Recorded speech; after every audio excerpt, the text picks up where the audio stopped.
Did you know that 75% of motorcyclists have at least one bad riding habit that could lead to an accident? Yeah, that's a real stat. And if you're just starting out, chances are you've picked up a few bad habits without even realizing it.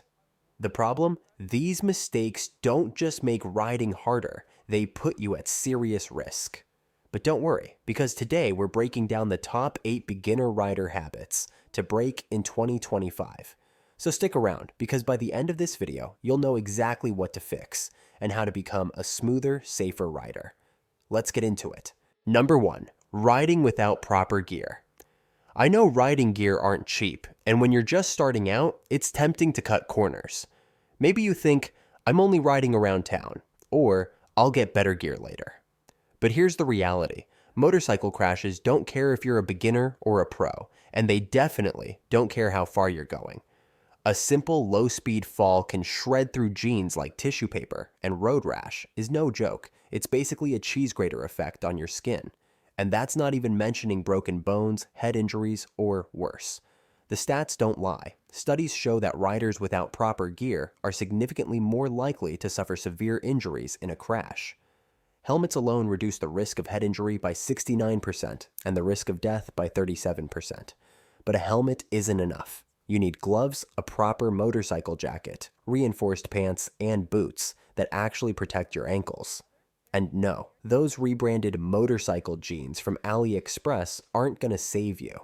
The good news? There's more stylish, comfortable, and affordable gear than ever before, so there's no excuse to ride unprotected. Number 2, target fixation. One of the biggest rookie mistakes new riders make is staring at what they're trying to avoid. And guess what? Your bike follows your eyes. It's called target fixation, and it's responsible for a ton of crashes. You see a pothole, a curb, or even worse, a car, and instead of looking for a way around it, your brain locks on like a missile. Next thing you know, you're riding straight into what you were trying to avoid. This isn't just some theory studies, and motorcycle safety show that riders who fixate on obstacles are far more likely to crash into them. It gets even worse in high-stress situations, like when you come into a corner too fast. Instead of looking at the exit of the turn, many new riders panic and stare at the guardrail, tree, or oncoming traffic, and that's exactly where they end up. The fix? Train yourself to always look where you want to go. If you're riding into a turn, keep your eyes on the exit. If there's an obstacle, focus on the escape path, not the danger. Your bike will naturally follow your vision, and once you master this, it'll feel like a cheat code for riding. Number 3, improper use of the rear brake. Braking is one of the most critical skills on a motorcycle, yet many beginners either overuse the rear brake or forget it exists entirely, both of which can get you into trouble fast. Your front brake provides about 70 to 90% of your stopping power, meaning that if you rely too much on the rear brake, you're leaving a ton of braking performance on the table. Cruiser riders and dirt bikers are especially guilty of this bad habit since they're used to rear brake heavy riding.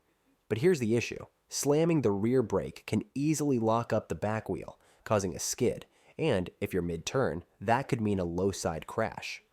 On the flip side, completely ignoring the rear brake means losing out on extra stability and smoother stops. The trick is balance. Use the front brake as your primary stopping power and blend in the rear brake for control and stability, especially in low-speed maneuvers or when coming to a smooth stop. Try this next time. Lightly apply the rear brake along with the front when stopping, and notice how your bike stays more level without excessive front-end dive. Number 4, failure to understand countersteering.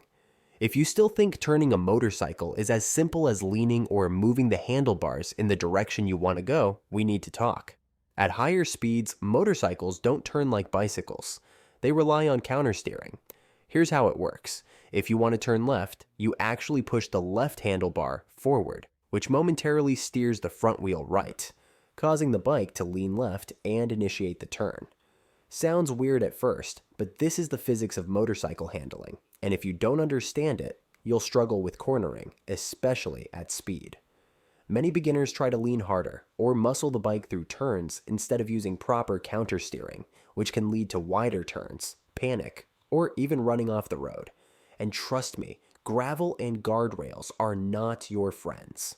The best way to get comfortable with countersteering: find an open parking lot, get up to about 20 to 30 miles per hour, and practice gently pushing on one side of the handlebar to feel how the bike naturally leans into the turn. Number 5. Poor throttle control. Throttle control is one of those skills that can make or break your riding experience, literally. A smooth, controlled throttle makes for a stable and predictable ride, while choppy inputs can lead to jerky movements, loss of traction, or even a whiskey throttle moment. The problem is, many riders don't realize just how sensitive the throttle can be, especially on modern fuel-injected bikes with aggressive throttle mapping. Twist too hard, and you could loop the bike. Let off too suddenly mid-turn, and you could upset the suspension and lose grip. The key is gradual, precise inputs. Think of your throttle hand as a dimmer switch, not an on-off button. The best way to get better? Practice in a controlled environment. Low-speed drills, stop-and-go traffic simulations, and slow figure eights all help build muscle memory. Once you master throttle control, everything else, braking, cornering, and even low-speed maneuvers, becomes a whole lot smoother. Number 6. Bad clutch habits. Your clutch isn't just for shifting gears, it's a precision tool that, when used correctly, gives you smooth power delivery, better low-speed control, and longer engine life. But many riders treat the clutch like an on-off switch, leading to jerky shifts, stalled starts, or even unnecessary wear on the clutch plates. One of the biggest mistakes? Not mastering the friction zone, that sweet spot where the clutch is partially engaged, allowing you to control power to the rear wheel with finesse.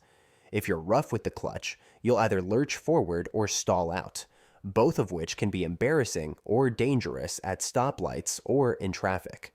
Another bad habit? Coasting with the clutch pulled in, which removes engine braking and makes it harder to control your speed. Instead of yanking the clutch every time you slow down, use it purposefully only when shifting or slipping it at low speeds. Want to improve? Practice slow speed maneuvers like tight turns and U-turns while feathering the clutch in the friction zone once you get the hang of it. Number 7. Over-reliance on rider aids.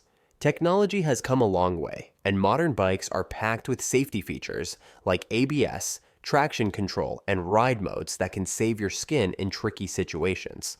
But here's the catch. If you rely too much on these aids, you're setting yourself up for failure. These systems are designed to assist riders, not replace fundamental riding skills. A lot of beginners ride with the mindset of, I don't need to learn proper braking technique because ABS will save me, or I can just use rain mode to soften my throttle response instead of learning real throttle control. The problem? These aids have limits. They're great when they work, but they won't fix bad habits. If you suddenly jump on a bike without them, or if they fail mid-ride, you'll be in trouble fast. ABS, for example, helps prevent wheel lockup, but if you don't learn progressive braking, you might still panic and grab too much front brake, causing instability. The best approach? Use rider aids as a safety net, not a crutch focused on developing real-world skills, so that if the tech ever fails, you won't. Number 8. Poor lane positioning. Where you position yourself in a lane isn't just about staying in the middle, it's about visibility, control, and safety. Many beginners ride too close to the center of the lane, not realizing that's where oil, dirt, and debris collect from cars. Others hug the far right or left, which can put them in driver's blind spots or dangerously close to the road's edge. The key to smart lane positioning is riding where you're most visible and have the best escape options. In traffic, that often means the left or right third of the lane, depending on surrounding vehicles and road conditions. When riding in a group, staggered formation helps maintain space while allowing each rider room to maneuver. Another common mistake? Riding too close to cars ahead, you always want a buffer zone so you can react to sudden stops or obstacles. A good rule of thumb: always position yourself where you can see and be seen. Master this, and you'll not only ride safer,